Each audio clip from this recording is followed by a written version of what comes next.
We had to pull off because we were both getting hypothermia, and we just stopped wherever we could. The river was raising so fast, and we pulled off. We're like, well, it's clear right here.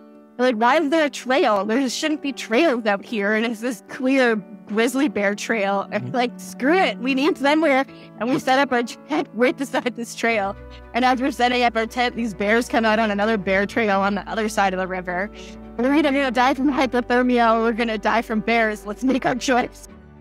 That is Jillian Brown. She is an award-winning photographer and explorer based in Squamish, British Columbia, with an epic list of adventures under her belt. These include being the first Canadian to paddle across the continental U.S., Oregon to the Gulf of Mexico. She was also part of the first crew to paddle down the Colorado River through the Grand Canyon in a sea kayak, which is definitely not made for whitewater.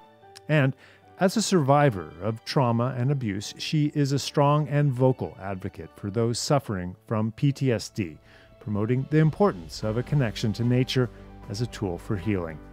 Her adventures have taken her up mountains and down rivers across this continent, and I couldn't help noticing that a lot of her stories ended with this phrase, "But we survived." So, strap in. I'm thrilled to have Jillian as our guest on this episode of Explore, a Canadian Geographic podcast. Welcome to all you explorers out there, armchair and in motion. I'm David McGuffin. Explore is back from our winter break. I definitely missed all of you and these conversations. I hope this winter's treated you well. Are you getting out and enjoying it? It's been a proper winter here in the Gatineau and Ottawa valleys. With snow and cold, the Rideau Canal in Ottawa has been fully open for skating for weeks, so lots of winter activities are on the go, all of which I find are helpful to deal with the stress of our times. For me, even a 30-minute snowshoe up into the woods behind my house does a lot to clear my head and shift my perspective in a positive way. On a cold winter's day, say -20 or below, the forest provides shelter from the wind, and the silence in there just embraces you. On sun-sparkled carpets of snow weaving in amongst the trees, often all you'll hear is the crunch of your steps underfoot, the sound of your breath steaming out around you, and the occasional sharp cracking of trees as they tense up against the cold. On this podcast a few years back, Canadian astronaut David Saint-Jacques compared being in the woods on a winter's day to the deep, peaceful silence he experienced being in space. Think about that for a minute.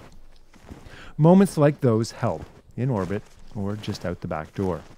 They help us realize how small we are in relation to nature. It's humbling, and that's something I think we all need more of these days. Okay, now, you're going to have to excuse this segue, but what could be more humbling than jumping into freezing water on a winter's day for a good cause? Yep. CanGeo's Polar Plunge fundraiser is back, happening in lakes, rivers, oceans across Canada on Sunday, March 9th. It's coming up soon. And for our 4th annual Polar Plunge, we're expanding the scope this year. We are not just raising money for this podcast, but also for Canadian Geographic magazine. Amazing, unique, vital Canadian journalism as it approaches 100 years of publishing. Given the very strong headwinds Canadian media is facing right now, we do need your help. We'll have details on how you can donate and take part on our website. It may already be up there, depending on when you hear this. Go to canadiangeographic.ca. Our friends at sittingsuits.ca are donating their stylish and super warm Danish Polar Plunge jackets again this year for our top fundraisers. And we have a whole bunch of other great prizes, including bags of cool CanGeo swag for things like Best Polar Plunge Video. And if you donate $250, you'll get a lovely Canadian Geographic scarf, which will go nicely with the toques we've given out in the past couple of years. Follow Canadian Geographic on social media and check in on our website for updates. And now, on to my conversation with Jillian Brown, who I should add is also taking part in our Polar Plunge this year. Jillian Brown, welcome to the Explore podcast. Thank you so much for having me. I'm so excited. That's great to have you here. And we've never met, but we seem to have a lot of mutual friends, acquaintances, and that sort of thing. We sure do. And a lot of your previous guests have either been on their shows, their podcasts, or I've conversed with, or we've crossed paths or paddled in some way. at Yeah. some point, which is Paths or super paddles. fun. Yeah, Dave Green, I think, was one podcast you were on who we had on last year. Yeah, and Oh, Laval. Laval Laval, I Saint was Germain. just on his as well. Oh, nice. Yeah, Yeah. exactly. And Ray Zahab, I think, is a friend of yours as well. So, yeah. Anyway, Yeah. we're all in the right circles, clearly. What I love to get into first when I'm talking with our explorers is just where they found that spark of adventure. And so I'd love to hear about where you grew up and what you were up to as a kid, what your parents are up to. Sure. So I usually tell people that I grew up in northwestern Ontario, but it was split half the time. I was in school in Winnipeg. I grew up there technically, but I think I did all of my growing up truly in northwestern Ontario at our family cottage on Lake of the Woods near Kenora, Ontario. Mm-hmm. It was on a small island. We're on now the 5th generation growing up there. Oh, beautiful. So when I was there as a kid, I was being raised by my great-grandparents, my grandparents, my parents, my brother and I. And it was very communal and that old traditional work ethic being among older people. Yeah. So that's where a lot of my drive came from, Mm-hmm. as well as the sense of adventure and going out and exploring and discovering things. We were basically the only kids on the island. There are other cottages, Yeah. but there was this weird gap of ages. So there was people my dad's age, my grandparents' age, my great-grandparents' age, and then there was nobody our age. So we really were inspired to just go gallivanting on our own. And because we were on an island, of course, we found a love for the water, every type of boating. Everybody in our family was very avid in sailing and canoeing and that side of things. My great-grandpa, before he finally went into retirement home and before he passed at 95, Mm-hmm. he that year was still out in his sailboat. He tried to get in his kayak. So it was like that determination that was ingrained. So that's definitely where the sense of adventure came from, was from that. And then just having a passion for and knowing what I wanted in life since I was a kid, being very immediately passionate about fine arts and photography and knowing that's what I was meant to do really young and feeling that connection to the wild and nature. I just was guaranteed to in some way culminate the two. Right. and then life has its turns and courses, and I get to be very passionate about things that I believe in. So trying to intertwine all of them, and that kind of sparked other adventures and other reasons for being adventurous as well. A lot of your adventures seem to be on the water too, and that certainly must come from that. So I was super lucky when I was like 17, 18, I worked up in that area, and I was actually clearing campsites and stuff on Lake of the Woods and portage trails through the boundary waters and stuff like that. Nice. Just a beautiful part of the world, like absolutely gorgeous. And just in terms of the canoe, and that it's a big part of the history of this country. Like that's the voyageur routes. Before that was the First Nation trade routes, and what an amazing place to plunk yourself for a few months in the summer. Yeah. Oh yeah. Yeah. I was out there every moment I could have. Nice. So I remember, this is I have a few memories, but my memory was we were paddling through Lake of the Woods, and we came to an island, like a tiny little island, and there was like an old 1920s Model T Ford just sitting there rusting away. Yeah. Which was from Prohibition times, apparently, because they were running booze across the border there, and this car just broke down, and they just left it in this island or whatever. But yeah. There's so many really cool finds out there. I found exploring when I was a teenager, and I took my first kayak ever I got when I was 15, and like my personal one. And I went off into this marsh and this little creek beside where we are on the island. And I ventured down the creek to the very end, and then there's this little beaver trail cut through the marsh. Nice. And there happened to be the perfect amount of water to allow my kayak to go in. And so I pouring myself along with the reeds through, and I get in behind this marsh, and there's a flipped over pink car, like from the 40s in there in this swamp. And it's got the license plate on it and everything still, and these like amazing hubcaps and the white wall tires. It was the coolest thing ever. And it was immediately like, how did this get here? Why is it flipped over? And just assuming that, like, in the winter, there's a winter road, ice roads all over the lake. Yeah. So just assuming that's obviously how it would get there.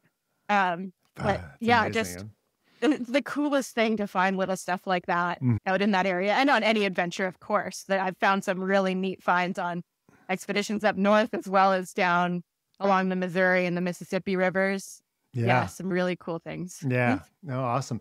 So I want to talk to you about that next, because we love a good paddling story on Explore. We really, the canoe is probably our most common topic of a conversation here. You did an amazing canoe trip, which I had not heard about really until you and I got in touch, which is an incredible across America, basically, and diagonally across America too. Yeah, upside down L. Is that how it worked? Yeah. Yeah. So tell us about that. Where did you start, and what was the whole thinking behind this incredible journey? So we'll start with the backstory of it. The trip, this Coursing Through America, was its official title. Yeah. It was actually come about through 4 other adventurers who had put it together for a couple of years. They had submitted it to some competitions, and they had won a whole bunch of grants for this, of what they were going to do. Well, come a month out from the start of the trip, 3 out of the 4 bailed, and they still were planning to go and do it. So the one that was left needed at least one person, and they put out a call for submissions to try to get people involved and find that person. And I ended up being contacted through having mutual sponsors, and I guess through him just knowing my name a little bit within the paddling community. I'd already done a few other expeditions at the time. And they reached out and asked if I was available and if I would be interested. And I happened to be back in Winnipeg visiting my family at the time. And I was on the phone with them being asked. And I turned to my parents immediately and were like, hey, how do you feel about having a dog for 7 months? And they're like, right, I guess that's okay. They're like, perfect. I'm in. I got the one thing I had to figure out. So I can go. So I replaced 3 people to end up on the trip originally. There's a lot more to the story because I finished solo. Yeah, we can get to that. But I just want to know how. So we had Mike Ranta on here. I don't know if you know him, but yeah, of course. Yeah. Yeah. So Mike's gone over the Rockies and paddled then a couple of times. And so that's your route too. First of all, that's a heck of a portage. So you're starting where? So I started in Astoria, Oregon, at the mouth of the Columbia River. So you can go a fair distance on that, I'm guessing, yeah? Yeah, so we were paddling against the current. Yeah, of course. Yeah. So why not? up, going up the Columbia River to the Snake River, and then transferred to the Snake River and paddled up the Snake River to Lewiston, Idaho. Yeah. So at that point, we had already had to portage 8 dams to get to there. And then in crazy currents, because it was early, it was springtime to start, so that we timed everything, of course, with accessibility for water in all of the rivers, as well as you had to think about where we were going, which was all across America. We're going through Tornado Alley. We're going to be down in the south. We have to account for hurricanes as well. The timing of everything had to be perfect. To go up those, we had to be going when the dams were fully open, for both a smelt run was going at the time and salmon were. And then they had 150% more snow than usual. Perfect. That year. And some of the portages that normally, if you were going down the river, they would have been maybe 500 meters to maybe a kilometer, because we were fighting this current. Sometimes they were like quadruple, if not more. So sometimes we were doing like 8-kilometer portages. Whoa. At times. Yeah. So like Bonneville Dam, which is right at the Columbia Gorge, Columbia River Gorge, which is a famous area in the water world for its wind and big cliffs and beauty, of course.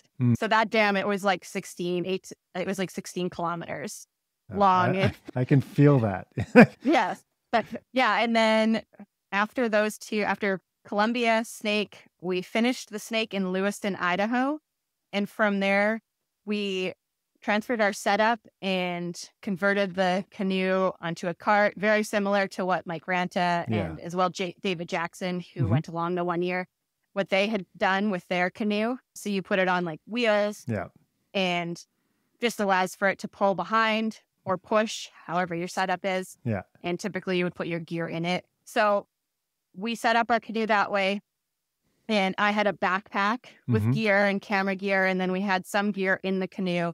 And I was strapped to the bow of the canoe and I was pulling the canoe with all the gear. And the other person was walking behind with a hand on the canoe. And yeah, that was to go from Lewiston, Idaho to Helena, Montana, which is over the Continental Divide. So the entirety of the portage is 675 kilometers roughly. Wow. And I broke my foot on the second day of it. Oh my gosh. So I kept going for 16 days. And after 16 days, my boots wouldn't go on anymore. And because my feet had been so swollen from both the heat, but also the one was broken. So I was compensating on the other one. I had absolutely horrific blisters. My toenails all had turned black. They all fell off eventually. Oh my God. And yeah, it was horrific. And so after the 16 days, there were 4 more days and I had to hitchhike. So I hitchhiked with the gear to each campsite and the other person just walked to meet me so that I still was experiencing it. And then I was still able to document and do what I was brought on to do as well. Tell me you went to a doctor. No, you never did. No, it's like we talked to people. Obviously, we had like contacts for injuries and things like that. Of course, we were in the States. I knew what I'd done. It was a stress fracture from having way too much weight. Yeah. Bearing way too much weight. I've done them before. And so I knew right away what was wrong. The only thing that a doctor's going to tell me to do is they might put a boot on my foot and they're going to tell me to stay off it. I already know to stay off it. I'm just ignoring that. So the issue became after the 16 days, besides the fact that I couldn't put my boots on and there was no way I was going to portage in Crocs, was that I was about to be going onto the Missouri River and I had all of these already infected wounds all over my feet. And I'm about to be soaking wet for the rest of the journey. So the real worry of severe infection and not healing was way more of a concern at that point, and it would have threatened the entirety of the trip a lot more than just a broken foot that was about to be able to rest a lot of the time in the canoe. Okay. That's a lot. That's a lot. I'm impressed you're still going forward. So when you get to Helena, is that where you wound up? Helena, Montana. So I honestly don't know the rivers in that part of the States really. So what are you getting into there? So from there, we're getting into the Missouri River. Oh, so that's the Missouri. It goes all the way up there. Yeah. Wow. Yeah. And going from the Missouri River down and, of course, meeting up with the Mississippi River. And it was at the confluence of the Mississippi and the Missouri, or just after, in St. Louis, where I switched into a kayak. So that was after 100 days of paddling with the other person in a canoe. So what's that though? I mean, those rivers for someone, because I think most Canadians think of going north when you go on a trip, but you've gone south, and I think, which is fascinating to me. I mean, Montana is obviously a sparsely populated state, but you're heading into more and more densely populated areas, aren't you? Yeah, as you get more south, you go through little cities, of course, along the way, and communities, of course. And it definitely has such a different feel, having done expeditions up north and remote north to going down in the south. It is not just the ecosystems, of course, but such a different feel. And it's really hard to describe it. And there's so many different reasons to love both as well. Right. The people were incredible the whole way on the journey, which was amazing, because there's also that bit of a stigma potentially around people that are based on riverways. There happens to be that. Some of the shows that we see portray people as a little bit aggressive around rivers and a certain type. It's the complete opposite than that. It's incredible. You find this like connection to the people because they all respect the waterway that they live upon. And a lot of them know the history. So you get to learn a lot and get a lot of education around each area that you stop in. And that kind of shifts as you get to these bigger cities. It becomes definitely a lot more intimidating, as well as you get to encounter a lot more traffic. You're accompanied on these riverways with huge barges. Oh my, yeah. And they can't navigate around you in any way. So you have to be aware of them and stay out of their way. So that's a big part. And sometimes they're parked all along the side. And there's these things called wing dams that stick out from the side of the Missouri River. And they're super dangerous, the way that the water rushes over them. And they can be just like pillars that have been sunk in to help to keep the river channelized. And they'll, depending on the water level, they could just be under the surface. So you might just see a little bit of a weird current. And they're so dangerous for canoeists because you just get pinned up against them and just destroy your boats. Now, obviously, you didn't destroy your boat, but that didn't happen to me, but it's happened to others. There's other incidents, so you have to stay away from them. But then that puts you more into the middle. It's like killer man-made sweepers, basically, right? Where you're camping? Where are you camping along these? Missouri? I know, but there's lots of one thing down in the south. I guess I was still camping in campsites that were along the riverways. There are tons of campgrounds, sometimes parks. And then once I was solo, it changed things a lot. The original partner was a guy. So there was this little bit of safe feeling. And you just have company. So that always helps you feel a little safer. But now that once I was by myself after St. Louis, I was trying to camp in bushes and on islands if there were, but the river flooded while I was there. It went up like 30 feet overnight at one point. Whoa. So all the islands were gone that I could sleep on. So I was now pushed to the sides and there was often roads close by. So it was a lot more stressful and it definitely weighed on my sleeping and my mental health as well while I was down there. And that ultimately was part of why I stopped in Baton Rouge. Baton Rouge. Okay, so your partner bails in St. Louis. So that's 4 to the 4 of those guys are like now out of the picture. What happened to him? So after 100 days, I was brought on to be the photographer and to help accomplish a goal.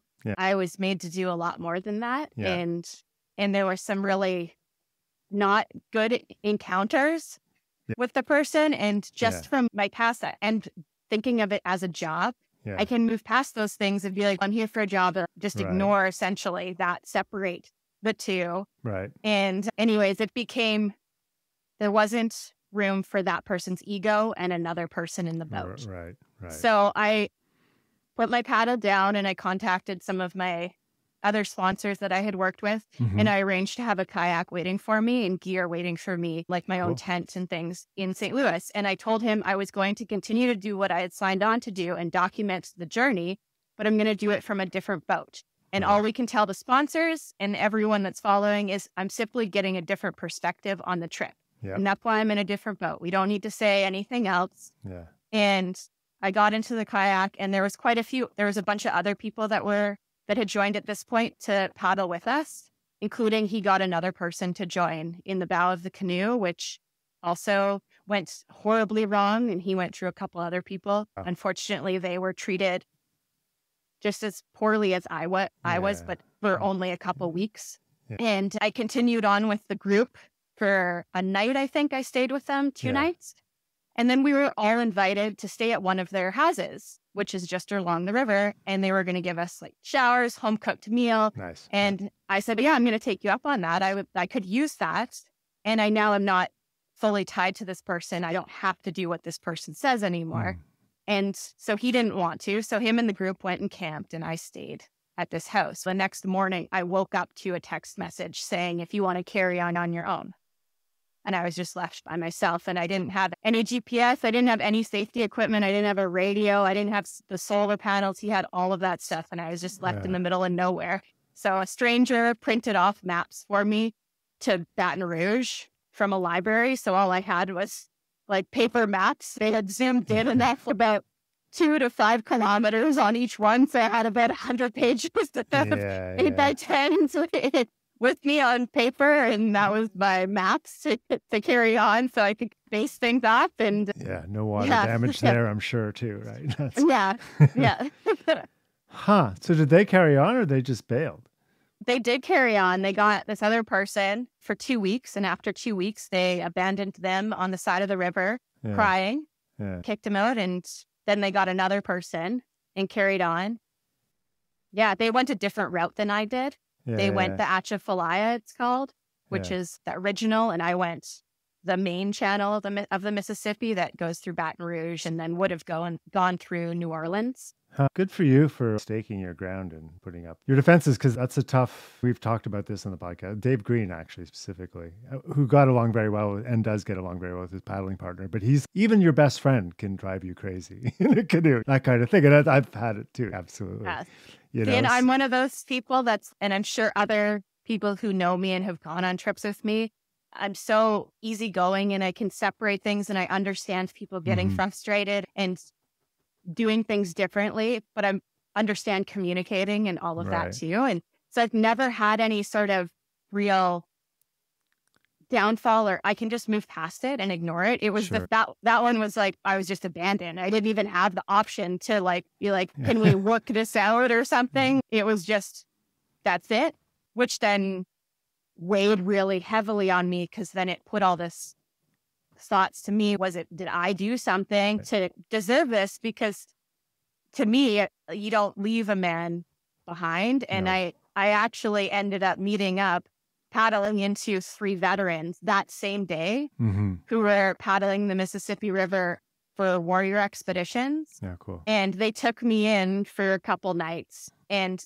when I finally told them, after being with them for a couple days, I told them what had gone on, and they couldn't believe that somebody would do that to anybody, just leaving them like that and not making sure that they're safe in some way or anything. And so they really helped me keep going, at least to Baton Rouge, because my mental state at that point was so broken of feeling abandoned, and let alone how I had been treated up to that point too. And they really helped push me to keep going enough to feel okay. When I did call it quits, I left all of my social media for a month and everything. I didn't communicate with anybody because I felt like I'd let everybody down. The ultimate goal was Miami, and I had stopped in Baton Rouge, and I was like, I'm a failure. I didn't achieve anything. Everyone's going to be so upset. It's amazing the stories we can write in our heads, isn't it? I couldn't, And then when I came back onto social media, everyone's, are you okay? Where are you? What's going on? Like, do you need money? Literally, people are being like, do you need money? Because, amazing. So how far, Baton Rouge that's Louisiana. You're basically...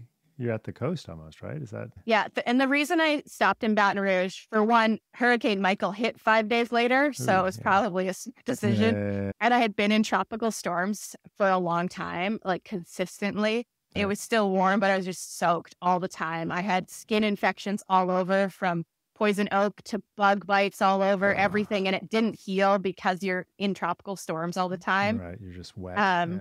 Just wet all the time. And then because I didn't have any of the radios or GPS or anything, I was about to go through a bunch of busy ports, but one of the busiest ports, and the traffic that I was about to encounter now were like cruise ships, everything now, because Baton Rouge is the low bridge point, they say.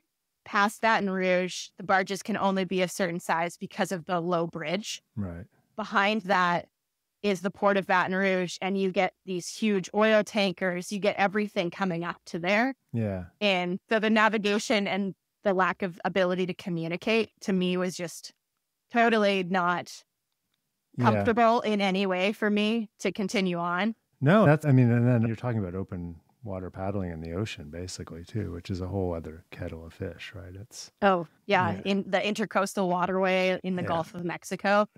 I can't wait to one day go and do it. I'm so looking forward to it. So from St. Louis to Baton Rouge, then how far is that? And how long does that take you?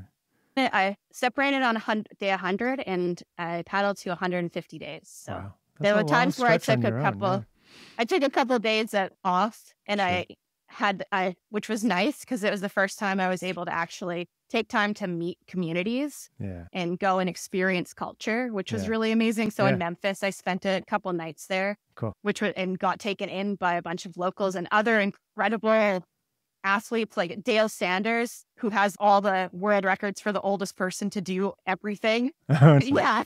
But he took me in and he had this big party when I was there. And like, Dave Cornflow, which is like a British guy who's done a whole bunch of records. He was there. And Tom Helbig from Ohio, who runs an adventure platform. Like all these amazing people were all there. Cool. It was incredible. Yeah, it's so neat. And how that connection was through social media, just following your trip? Yeah, all through. There's actually websites or Facebook groups for Missouri River and Mississippi River in particular that are called River Angels. Yeah. Just like trail angels that you have, that is a little bit more of a familiar term for thru hikers. These rivers, every year there's a handful to 2 handfuls of people that do source to sea or from a certain point, like 3 rivers, Montana and down.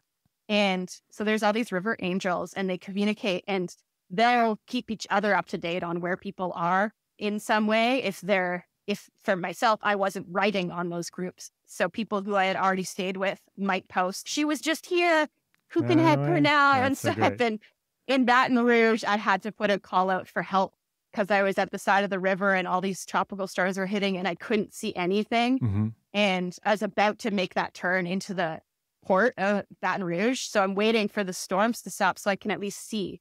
Because the rain was so heavy. And I'm just standing there under a tree, soaking wet, shivering for like hours and hours. And I wasn't in a spot I was safe to camp. There had been people coming and going. There was like a little boat ramp or something that was covered in wood. So people had seen me already there. And like, I can't go anywhere. The other side is all barges parked. So I couldn't go to the other side.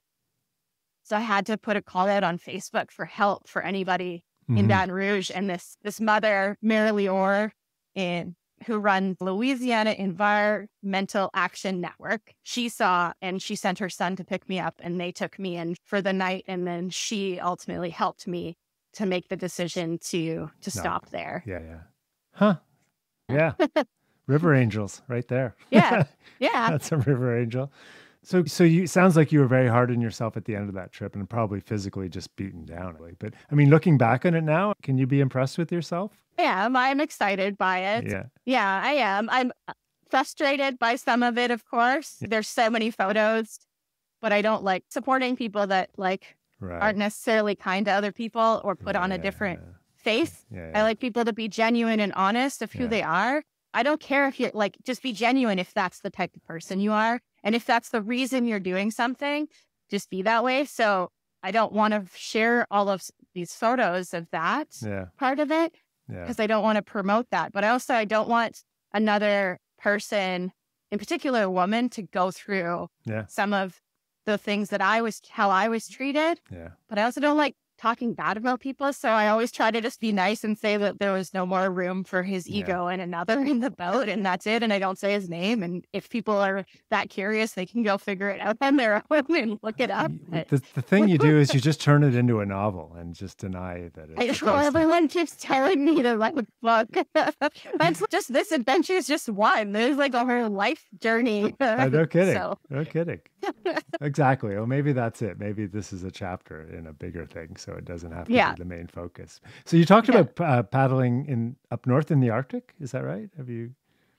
Yeah, I've paddled up through northern Alaska, through the gates of the Arctic and the Noatak Preserve on the Noatak River and down to the town of Noatak. It's a reserve community. And then describe that for me because I don't know that part of. I don't know Alaska at all, really. I would go again if anybody ever wanted to go paddle the Noatak River in that area. It's amazing. It's so incredible.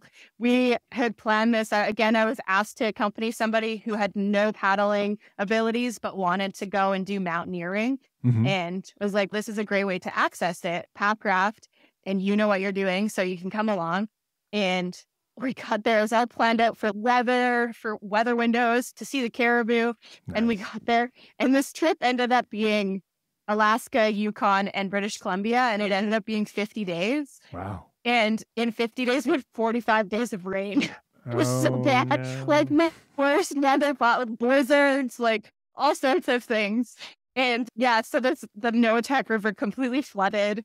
So we couldn't see any mountain peaks, so you couldn't go summiting mountains or anything. We did one, but at the start in the gates of the Arctic area, the mountains are just these huge jagged forces that you're flying through to go and land on this gravel bar. and you're looking around and it's a pop-up book. Yeah, It looks awesome. encircling you. And then there's just all these rainbows with these storms that just sweep through, and you enter into this tundra, but it's like a rolling tundra it's called tussocks, which are the ground. It's marshy, but it's like these bunches of grass that move about when you step on it, because you try to always step on the mounds because you don't want to step in the swampy water. Yeah. And then you just fall off the mound into the swampy water. It's so crappy to walk on a lot of time. But it's so beautiful because it doesn't look that way from the water. It just looks like this rolling tundra. Yeah, and then you see bears, of course, grizzlies everywhere. I think one day, our second last day, we saw 18 grizzly bears. Yeah, it was crazy. And then the third last day was like the worst weather we had. This was the no attack portion of the trip. And we had to pull off because we were both getting hypothermia. And we just stopped wherever we could. The river was raising so fast. And we pulled off. We're like, well, it's clear right here. We're like, why is there a trail? There shouldn't be trails out here. And it's this clear grizzly bear trail. And like, screw it. We need somewhere. And we set up our tent right beside this trail. And as we're setting up our tent, these bears come out on another bear trail on the other side of the river. We're either going to die from hypothermia or we're going to die from bears. Let's make our choice. So, your pick. Wow. Yeah. But the bears left you alone. That's nice. They did, yeah. So and the hypothermia eased off, and we survived, and then carried on and went to the Yukon and paddled through in Kluhani National Park in there a bunch, and the Kathleen River. I went and did solo, which was really stupid. And I think in total, it was like 42 kilometers because I went through the Kathleen Lake, Upper Kathleen Lake, Lower Kathleen Lake to start, and then I hit the river. And it's like class 3, class 5 in there. Ooh. And I'm in a pack raft, and I have camera gear strapped to like the deck of my pack raft. I don't have a helmet on, and I didn't think my whitewater abilities were that good. And I went in somewhat blind. I had read one blog about the river, and I was like, this sounds amazing. And I survived and was totally fine. But I was like, I now know my abilities are far better than I thought they were. But that was also the stupidest thing I've ever done. I fell onto the ground when I finished. No, it's so stupid. Yeah, one day in like 12, I can't remember that I have a photo of the GPS of the hours that I did on it. But yeah, in one day did this 42-kilometer stretch. Yeah, a couple portages. Yeah. And then we did this Donjet Glacier, which was mountaineering, and I brought my pack raft along. It was so much stuff. And then we did a bunch of summits in the Yukon and just outside Tombstone, just on the edge of Tombstone Territorial Park. We summited 3 mountains. Oh, that's beautiful there. There on that expedition. Yeah. And then we combined the two. I called it the Trading Passions expedition because his passion was mountaineering and mine was paddling. Yeah. And because of the weather systems, we had to keep jumping and changing things. And ultimately, the final goal was to summit this mountain. That's the highest mountain in the one range, the Chilcotin Range, which is skiest mountain. And to get there, there's 3 lakes. And you either have to bushwhack around them. There's 3 alpine lakes. They get higher and higher. Either bushwhack around or you can bring a pack raft. But then you're mountaineering up a mountain with pack rafts. So they added weight. A lot of weight. Yeah. So that was the final pinnacle of the whole trip. And we got to the top of the col, 100 meters from the top, and this blizzard hit us. We couldn't make the summit. We had to go down. And then we just packed up camp right then and just hiked all the way out. And we're done with this. Let's get home. Oh my God. The hotel shower was probably one of the best, I'm sure. That was the end of that trip. Oh yeah. I think that trip, it was like 32 days without a shower. Yeah.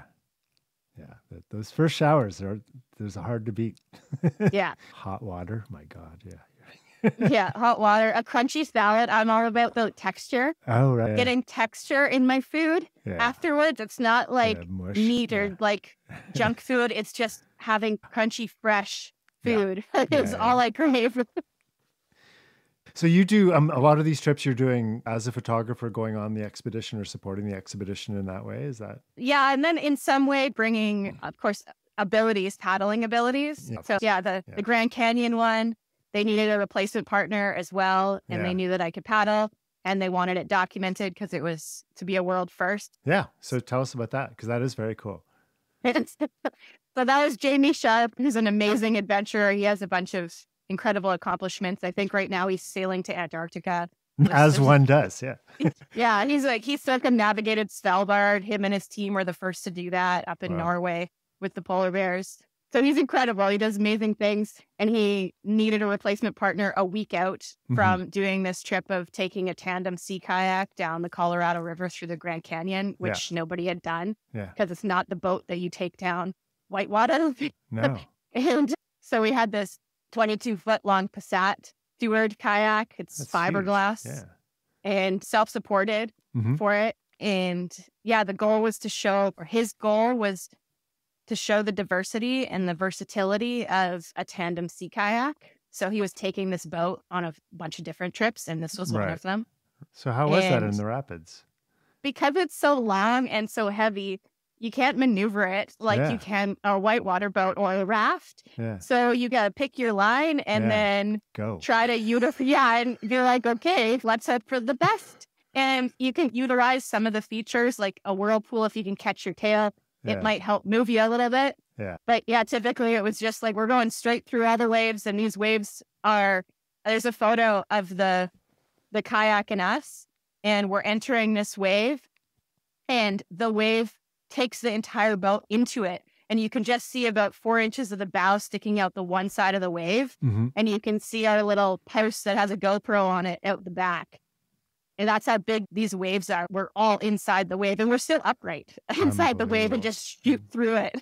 We just had to do that a bunch. So I was often thrown back as hard as I could, trying to stay forward and force through. I was often chucked back onto the deck. And yeah, it was a wild ride. That sounds like a blast. Yeah, that sounds amazing. Yeah, it was fun. It was painful. Yeah, I'm sure. But we survived. So how long was that? How long did that journey take then? 12 days. That's the Colorado River, right? 12 days? Yeah.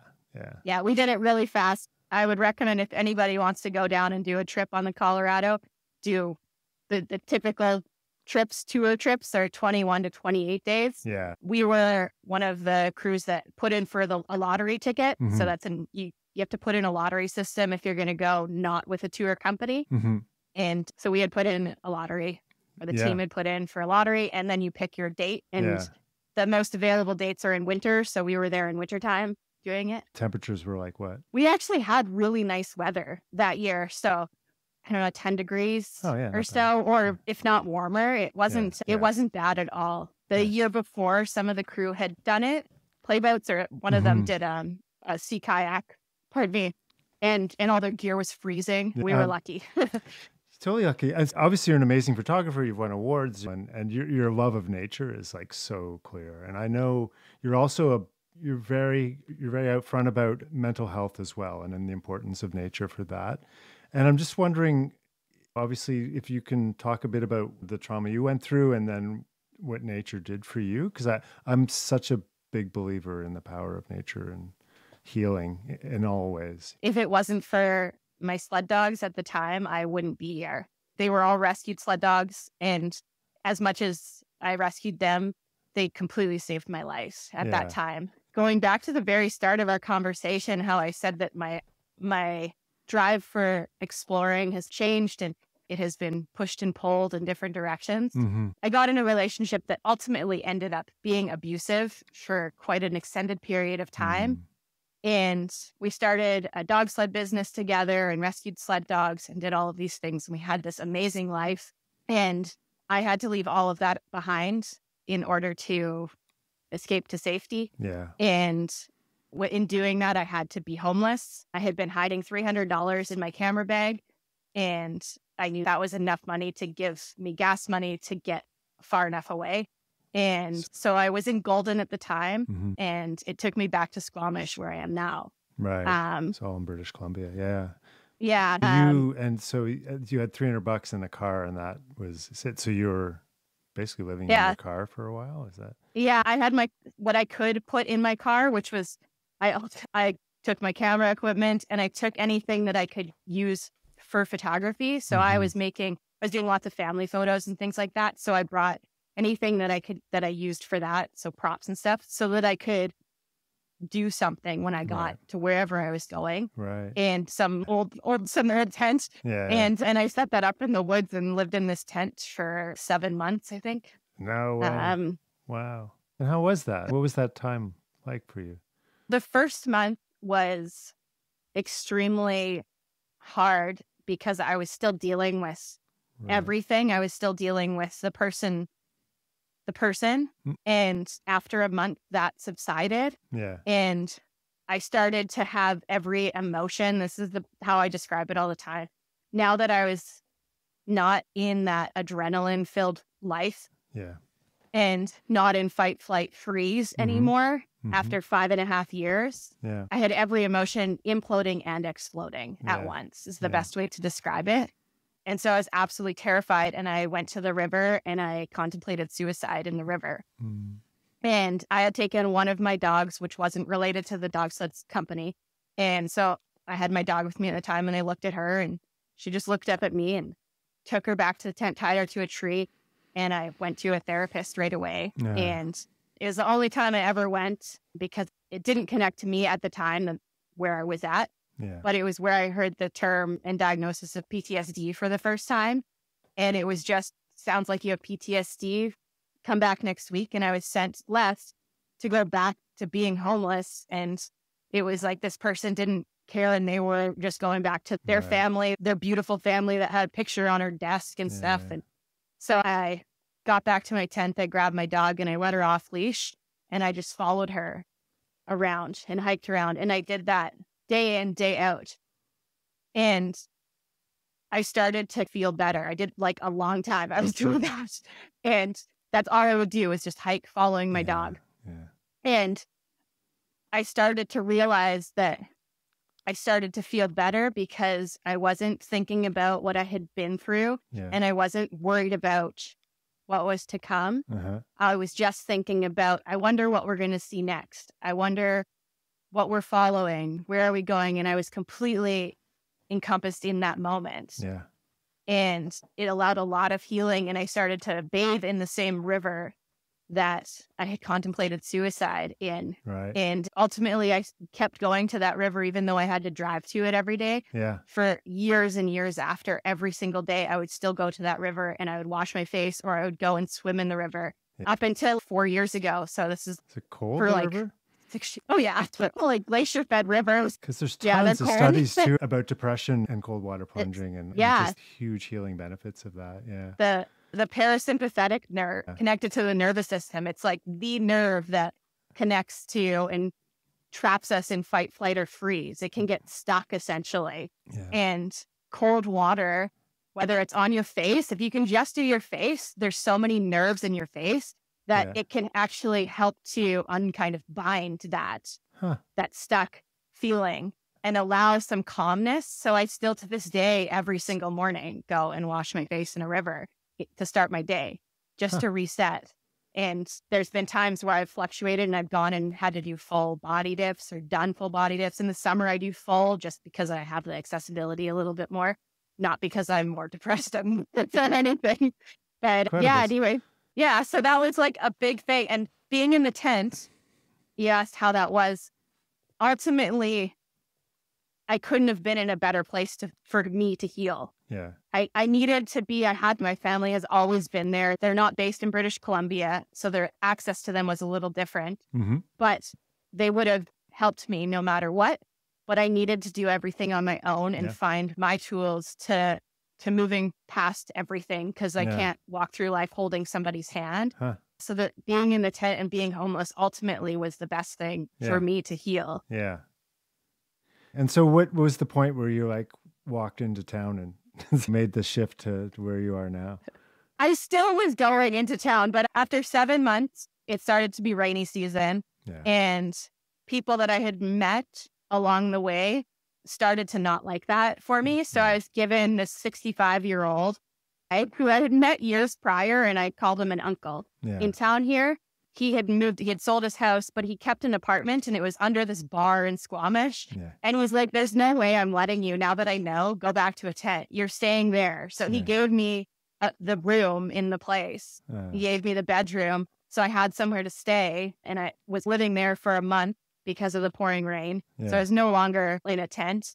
And then ended up getting this place with my parents' help signing and everything, but own this place. So from that, it pushed me to go after my photography again a lot more, and then the adventure side. So without all of those experiences, I wouldn't have accomplished the things that I did. And then I ended up working with veterans and first responders, and I've done tons of presentations now with these connections of PTSD and mental health and nature and pushing our limits and finding comfort in the uncomfortable as well.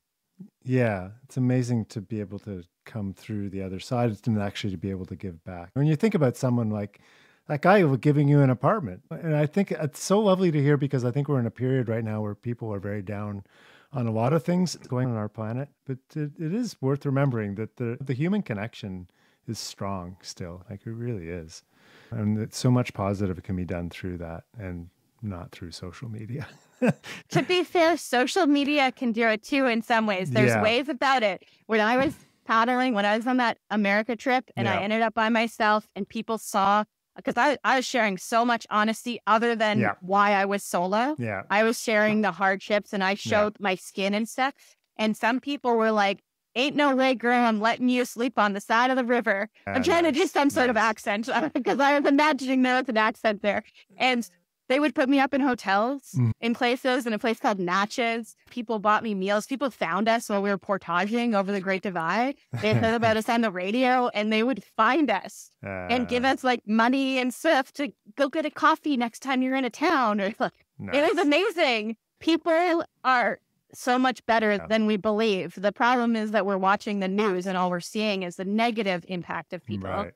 So if you can look past that and make those connections, then you can find it. That's very true. It's very true. And you're putting out such a positive message too. I think that comes back to you as well. But you're also, I want to thank you, talking about cold water and cold water plunging. I believe you've committed to do the CanGeo annual polar plunge in support of the podcast and the magazine. Yeah. Yeah, for sure. That'd be so fun. Yeah. It's a lot of fun. It's a big blast, and we get a big crowd across the country. And it's Sunday, March 9th. I'm going to plug myself right now. Sunday, March 9th, happening right across Canada. And there'll be stuff up on the website next week. But thank you for that. Yeah, we're looking forward to all that. So at the end of every podcast, I ask people, and I think I might know the answer, but I'm going to ask you anyway. What is your favorite place in Canada? I knew that you asked this. I know. I have to switch it up soon. I have a 3-part answer to this. Okay.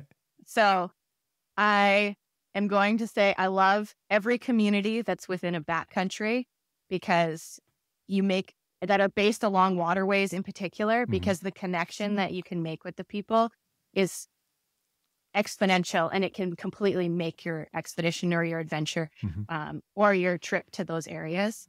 So it doesn't matter where. I've always found them to be such a bonding and connective place, visiting remote backcountry communities.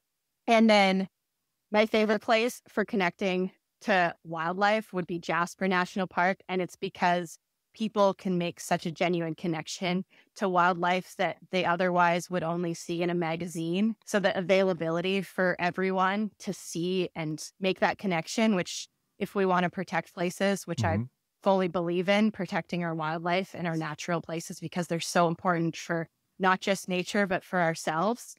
Jasper National Park is an incredible example of a place to find that connection. And then for me, my personal absolute favorite, because of the connection to all of these things, is, of course, my cottage in Northwestern Ontario on Lake of the Woods. Yeah. The connection to the people, to family, and to the nature and wildlife there for me is incredible. Beautiful. Beautiful. Jillian, I don't want to take up any more of your time, but this has been a wonderful conversation, and thank you so much for coming on the Explore podcast. Thank you so much for having me. It was an honor. And thanks to all of you for listening and for supporting the CanGeo Polar Plunge, happening on Sunday, March 9th, 2025.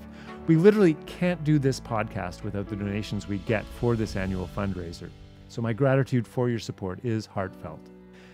And if you like this episode, go back and check out our interview last summer with Mike Ranta, talking about his solo canoe adventures across Canada. There's some great storytelling in there. And please give us a rating and review. 5 stars, if you don't mind, on Apple Podcasts and Spotify. It helps others to find these conversations. Until next time, when we'll explore again, I'm David McGuffin. I think right now we're enjoying very much looking back at the Earth, and it's just a fantastic experience, and I just can't wait to get back and start telling people. We left Simpson about June the 10th with a fur brigade consisting of a number of yacht boats, each manned by 10 voyageurs. For us, Inuit, it means that Inuit oral history is very strong. And we flew low over every inch of the country that could be. We were hoping that he would fire at us. I guess 160